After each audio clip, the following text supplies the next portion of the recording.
सब लोग के राम राम, जय जय राम। आशा करते सब लोग सही होंगे, अच्छे होंगे, स्वस्थ होंगे। आज एक आपको कहानी सुना रहे हैं, बौना चोर और शुआ पंखनी का सिंघार। एक गांव से दूर मेला रहता है। मेले में सारे नगर के आदमी पहुंचते हैं। दूर दूर के राजाओं के देश के आते हैं लोग मेला देखने, क्योंकि मेला मिलन का मेला होता है। तो दोस्तों, मेले में एक राजा की लड़की आती है जिसका नाम था शुआ पंखनी, और एक राजा दूसरे राजा के राजकुमार आता है। उनका दोनों का मिलन होता है। दूसरे राजन का लड़का पसंद करता है कि हाँ, बहुत अच्छी लड़की है, इससे शादी मेरी हो जाए तो अच्छी बात है। वहाँ से पता लगाते कि किस गांव की रहने वाली है, किस राजा की लड़की है। होते करते 2-4 दिन बाद पता लगता है। तब बौना चोर को बुलवाते हैं। बौना चोर को बुलवाता है राजन का लड़का। बोला, मित्र जाइए, तुम भोले राजा के यहाँ जो लड़की है उसका सोते में श्रृंगार करके आना है तुमको। बोला, मुझे क्या इनाम मिलेगा? बोला, इनाम तुमको मिलेगा। बोलो, क्या चाहिए? बोला, हमें इनाम में ये चाहिए कि एक दिन के लिए हमको उस राज में चोरी करने का मौका दिया जाए। बोला, ठीक है। राजन का लड़का बोला, ठीक है, जाइए तुम। बौना चोर गधे में सवार होकर चलता है। उसकी सवारी होती गधी। गधा सवारी करता है गधे में। वो उससे बोलता है, चल अब पैसा मेरे पास आ जाएगा, एक रात जब चोरी करूंगा पूरा 24 घंटे तो माला माल हो जाओ, फिर शादी करूंगा। तो वो बोले कि तू अपने लिए ख्याल रखता है? गधा बोला, अपने लिए ख्याल रखता है, लेकिन मेरे लिए नहीं ख्याल रखता। तो बोला, चल अच्छा, चल तेरी भी शादी करवा दूंगा कहीं कोई अच्छी सी गधी ढूंढ के। गधा चल देता है, पहुंचता है जाके, रात दिन चौकड़ी मारते भाई पहुंचते हैं जाके उसी राजा के यहाँ जहाँ राजन का लड़का बताया तो उस राज में है। अब वहाँ से वो चल जाता है जंगल में। जंगल से पहुँचने के बाद बौना चोर को जादूगरी भी आती है, जादूगर भी रहता है। और वहाँ से जो है उसने जाता है उस गांव में, एक सेठ का रूप धरता है, व्यापारी का रूप धर के वहाँ पहुँचता है। घूमते टहलते पता लगाता है और राजन की लड़की एक शीश महल है गांव किनारे, वहाँ पर रहती है। शीश महल में नाम है शुआ पंखनी। अब वो शुआ पंखनी उसी में रहती, बांदियों के साथ में, वहीं खाना पानी होता है उसका।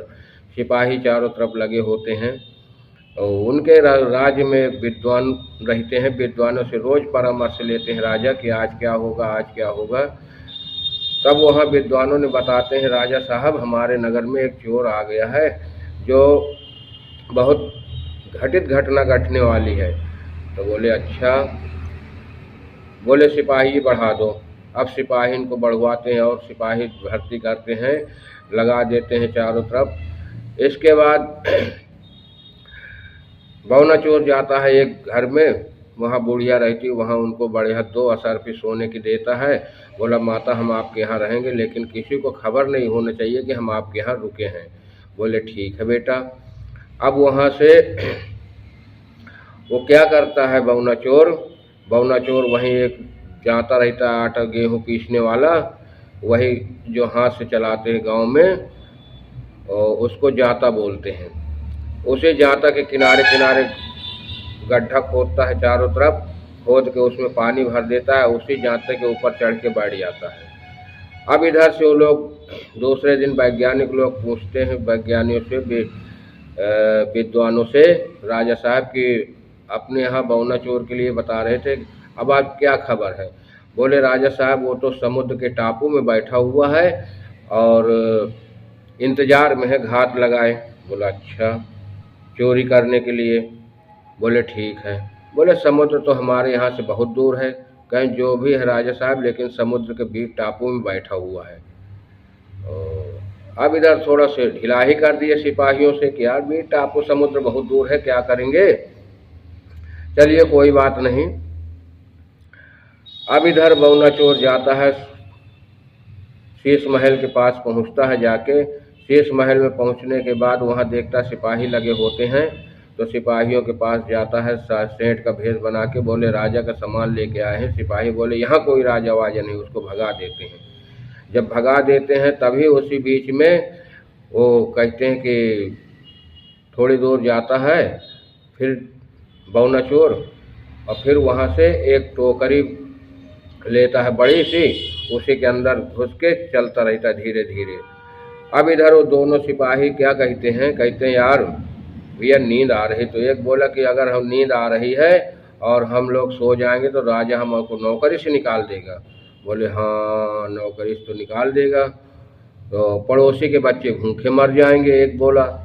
दूसरा बोला पड़ोसी के बच्चे भूखे मर जाएंगे तो हमारी औरत हमको घर से भगा देंगी। और इसी में दोनों आपस में रोने लगते हैं।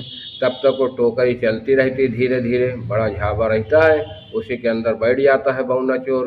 और जब खसकता वो देखे अरे कहीं भूत भूत भूत आ गया, और भग के अंदर घुस जाते हैं। यही बीच मौका लगता है, आज पहुंच जाता है अंदर हवेली के ग्राउंड के अंदर। जब पहुंचता देखता है तो ये तो 7 खंड का महल है यार, कैसे बात बनेगी यहाँ। अब इधर से क्या करता है, शारदे माँ को सुमिरन करता है, क्योंकि भक्त रहता है, जादूगर भी रहता है। बोला हे शारदे माँ सहायता करो। तो उसको गुआह एक आती है रस और रस्सा, उसके हाथों में प्रकट होती हैं।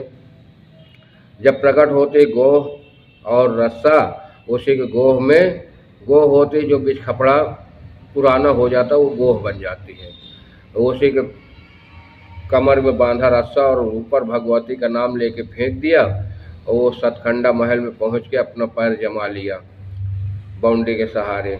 जब पैर जमा लिया उसी को सहारे से चढ़ गया बौना चोर। अब वहाँ देखता है कि बांदियों के साथ रानी बैठी है सुआ पंखनी। बोला अब इसके श्रृंगार कैसे करे, ये तो सब जग रही, कई सहेलियाँ हैं। उन्हें जादू चलाया, उनको सबको नींद आ गई। नींद में जाता है रानी सुआ पंखनी के बढ़िया से बिंदिया लगाता है, मांग सिंदूर भरता है, गले में हार डालता है, कमर में करधनी डालता है, हाथों में कंगन, पाँव में पायल, पूरा श्रृंगार करने के बाद वहाँ से उतर के चला आता है। और जब उनकी नींद खुलती देखती अरे ये श्रृंगार कौन कर गया। अब दोस्तों श्रृंगार करने के बाद वहाँ से वो निकल आता है। उन्होंने बड़ा चकित हो गए कि अरे बताइए श्रृंगार कैसे हो गया, क्या हो गया, हम लोग तो यहीं बैठे थे, सब लोग कहाँ से चोर आए, और नीचे सिपाही भी लगे हैं। अब इधर उन्होंने जो पर